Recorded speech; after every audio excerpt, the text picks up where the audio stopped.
Science क्या होता है, साइंस कितने प्रकार के होते हैं और साइंस को कितने प्रकार में क्यों बांटा गया है, इसके बारे में कल हमने आपको बताया था। आज हम आपको फिजिक्स के बारे में कुछ बताना चाहेंगे।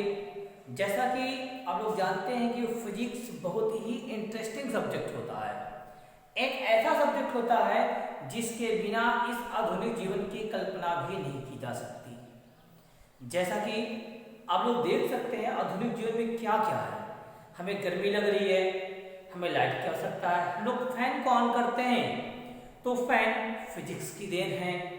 हमें तेजी से बोलना होता है, माइक का यूज करते हैं, ईयरफोन का यूज करते हैं या इसी तरह से बहुत सारे उपकरण का यूज करते हैं जो कि फिजिक्स की देन है। तो हम कह सकते हैं कि फिजिक्स आखिर है क्या, क्यों पढ़ते हैं फिजिक्स को। तो हमें फिजिक्स के बारे में जानना बहुत ही जरूरी है। तो हम यहाँ बात करेंगे कि फिजिक्स आखिर होता क्या है। फिजिक्स फिजिक्स फिजिक्स शब्द की उत्पत्ति लैटिन भाषा के फ्यूसिस से हुआ है। फ्यूसिस, और फ्यूसिस का मतलब होता है नेचर। नेचर, हमारे नेचर में दो चीजें में पहली चीज है मैटर, कोई भी पदार्थ।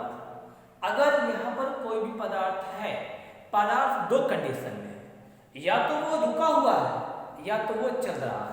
सिर्फ यही दो कंडीशन में कोई भी मैटर यहाँ पर होता है, या स्टेबल या अनस्टेबल। तो यहाँ पर कह सकते हैं कि पदार्थ दो तरह से होते हैं, स्टेबल कंडीशन में। तो एक लाइन ये कहें कि अगर मैटर मूविंग कर रहा है या रुका हुआ तो उसके अंदर कोई ना कोई एनर्जी होता है। तो यहाँ पर एक लाइन में यह कह सकते हैं हम लोग कि नेचर का मतलब होता है मैटर, और मैटर को मूव कराने के लिए, स्टेबल कराने के लिए एक अदर चीज होती है जिसे हम लोग कहते हैं एनर्जी। और जो हमारा फिजिक्स होता है मैटर प्लस एनर्जी का कॉम्बिनेशन होता है। तो लोग यहाँ पर यह कह सकते हैं विज्ञान की वह शाखा जिसके अंतर्गत मैटर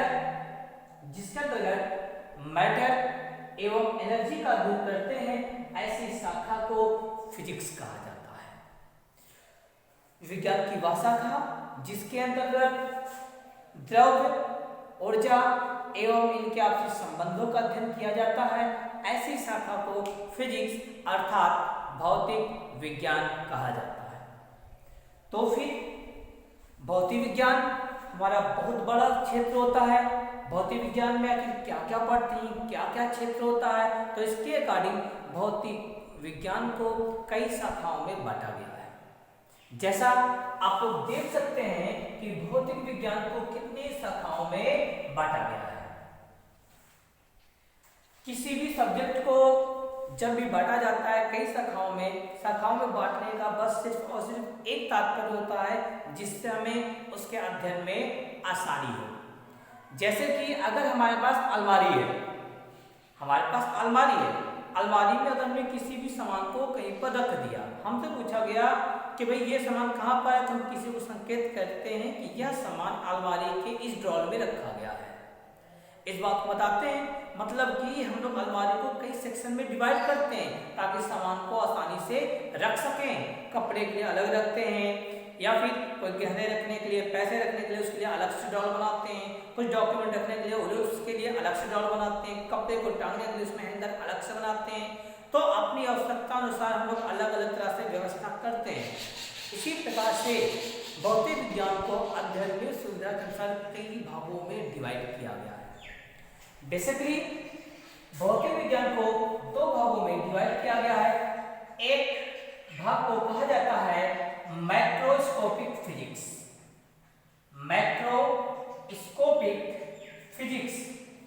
और दूसरे भाग को कहा जाता है माइक्रोस्कोपिक फिजिक्स। मैक्रो का मतलब होता है स्थूल, और माइक्रो का मतलब स्थूल जिन वस्तुओं को हम लोग देख सकते हैं, आसानी से उसको फील कर सकते हैं, ऐसे वस्तुओं का अध्ययन हम लोग माइक्रोस्कोपिक में करते हैं। और जिसको हम देख नहीं सकते, जो हमारी कल्पना में है, वास्तविकता में है, बहुत छोटे हैं, ऐसे चीजों का अध्ययन हम लोग माइक्रोस्कोपिक फिजिक्स में करते हैं। माइक्रोस्कोपिक को एक नाम और दिया जाता है, इसको कहा जाता है classical physics. Classical physics, classical का मतलब होता है चिरस्थायी भौतिकी, चिरस्थायी भौतिकी। और माइक्रोस्कोपिक फिजिक्स का एक नाम और होता है, इसको हम बोलते हैं मॉडर्न फिजिक्स, आधुनिक भौतिकी। आधुनिक भौतिकी हम लोग उसको क्लासिकल फिजिक्स क्यों कहते हैं, इसको लोग मॉडर्न फिजिक्स क्यों करते हैं, इस पर एक बार चर्चा करते हैं। क्लासिकल फिजिक्स हम लोग इसको इसलिए कहते हैं क्योंकि हम लोग इसके अंतर्गत उन चीजों का अध्ययन करते हैं जो प्राचीन समय से हमारे पास विद्यमान है। जैसे लाइट काफी पहले से है, इसको हम लोग काफी पहले से जानते हैं। हवा चलती है, हवा के बारे में जानते हैं। नदी बहता है, नदी के बारे में जानते हैं। आप बोल रहे हैं, हम आप लोग कहीं पे गिरते हैं, हमें चोट लगती है, इसके बारे में भी जानते हैं। इन सब का अध्ययन हम लोग चिरस्थायित्व भौतिकी के अंतर्गत करते हैं। तो चिरस्थायित्व के बारे में बात करते हैं। चिरस्थायित्व में हम लोग कई चीजों को पढ़ते हैं। इसका पहला सेक्शन होता है मैकेनिक्स। मैकेनिक्स यानी कि यांत्रिकी।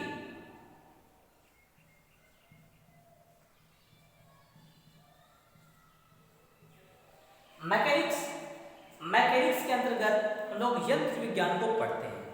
यंत्र विज्ञान का मतलब यह है कि कोई भी पदार्थ रुका हुआ है या चल रहा है, तो रुके रहने के लिए, चलने के लिए उसे कितनी एनर्जी की आवश्यकता पड़ती है।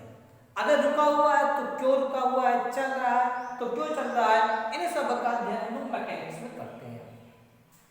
मैकेनिक्स की भी कई शाखाएं होती है, इसके बारे में हम आपको आगे बताएंगे अगले लेक्चर में। इसके साथ साथ और भी चीजें हैं, जैसे कि आप यहाँ पर है, प्रेजेंट टाइम में मौसम कैसा है, दोपहर का मौसम है या फिर सुबह का मौसम है या शाम का मौसम है, हर समय अलग अलग टेम्परेचर रहता है। दोपहर के समय कहते हैं हमें बहुत ज्यादा गर्मी लग रही है, किसी भी ऑब्जेक्ट को, किसी भी मटेरियल को अगर टच करते हैं ये बहुत ज्यादा हीट है, अगर छत पे रखा है मेटल, उसको टच करेंगे बहुत ज्यादा हीट लगता है। ये चीज ठंडी के मौसम में, ठंडी के मौसम में किसी भी बर्तन को टच करते हैं बहुत ठंडा लगता है। तो ठंडा गर्म क्यों लगता है, कैसे कोई पदार्थ गर्म हो जाता है, कैसे कोई पदार्थ ठंडा हो जाता है, किसी भी पदार्थ को गर्म करने के लिए क्या क्या करना चाहिए, इन सब का अध्ययन हम लोग क्लासिकल फिजिक्स के थर्मोडायनेमिक्स शाखा के अंतर्गत करते हैं। इसी को हम लोग ऊष्मागतिकी के नाम से भी जानते हैं। जैसे हम लोग कह सकते हैं इस शाखा को थर्मोडायनेमिक्स।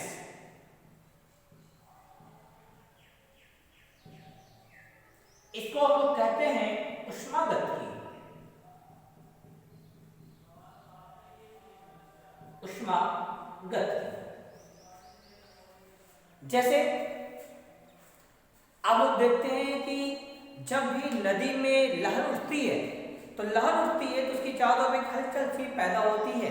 जो हलचल पैदा होती है अप डाउन करते हुए, इस हलचल को लोग तरंग कहते हैं। हम लोग बोल रहे हैं, हमारी आवाज कमरे में गूंजती है, आप बोलते हैं आपकी आवाज कमरे में गूंजती है, मोबाइल से बातें करते हैं, एक मोबाइल से दूसरे मोबाइल से कांटेक्ट करते हैं, तो आपकी आवाज दूसरे मोबाइल तक कैसे पहुंचती है, उसका नाम है तरंग। तो तरंग का अध्ययन भौतिक विज्ञान के जिस शाखा के अंतर्गत करते हैं, उस शाखा को कहा जाता है वेव एंड ऑसिलेशन। तो यहाँ पर कहा जा सकता है भौतिक विज्ञान की वह शाखा जिसके अंतर्गत तरंग एवं उनकी गतिविधियों का अध्ययन कहा जाता है, उस शाखा को वेव एवं ऑसिलेशन फिजिक्स कहा जाता है। तरंग एवं दोलन फिजिक्स कहा जाता है। इसके बाद हम लोग ये बात करते हैं कि हमेशा कोई भी वस्तु अगर हमें दिखाई देती है तो उसका एक ही कारण है लाइट। प्रकाश हमारे आंखों को संवेदित करता है जिससे कि हमें कोई भी वस्तु दिखाई देती है। आखिर प्रकाश है क्या? प्रकाश में हम लोग क्या क्या पढ़ते हैं? प्रकाश की कौन कौन सी क्रियाकलाप हैं जो हमें प्रभावित करती हैं? इन सब गतिविधियों का अध्ययन भौतिक विज्ञान के जिस शाखा के अंतर्गत करते हैं उस शाखा को प्रकाश की भौतिकी कहा जाता है, या इसी को हम लोग ऑप्टिक्स के नाम से जानते हैं। तो यहाँ पर कहा जा सकता है कि भौतिक विज्ञान की वह शाखा जिसके अंतर्गत प्रकाश के गतिविधियों का अध्ययन किया जाता है उस शाखा को प्रकाशिकी के नाम से जाना जाता है। अब हम लोग ये बात करते हैं कि हमारे आसपास में लाइट जो बिजली आती है हमारे यहाँ, कहते हैं कि कहीं बिजली गिर गई, बिजली, आखिर बिजली शब्द है क्या? लाइट बनती कैसे? लाइट का फ्लो कैसे होता है? कैसे एक जगह से दूसरी जगह तक ट्रांसफर होता है? इन सब का अध्ययन भौतिक विज्ञान के जिस शाखा के अंतर्गत करते हैं उसे हम लोग इलेक्ट्रोफिजिक्स के नाम से जानते हैं। इलेक्ट्रोफिजिक्स में एक और बात होती है कि जब भी इलेक्ट्रॉन मूवमेंट करने लगते हैं तो उसके कारण उसके चारों ओर मैग्नेटिक फील्ड, चुंबकीय क्षेत्र उत्पन्न हो जाता है। तो इस तरह से इन दोनों सेक्शन का हम लोग एक साथ अध्ययन करते हैं और इस शाखा को हम लोग कहते हैं, इस शाखा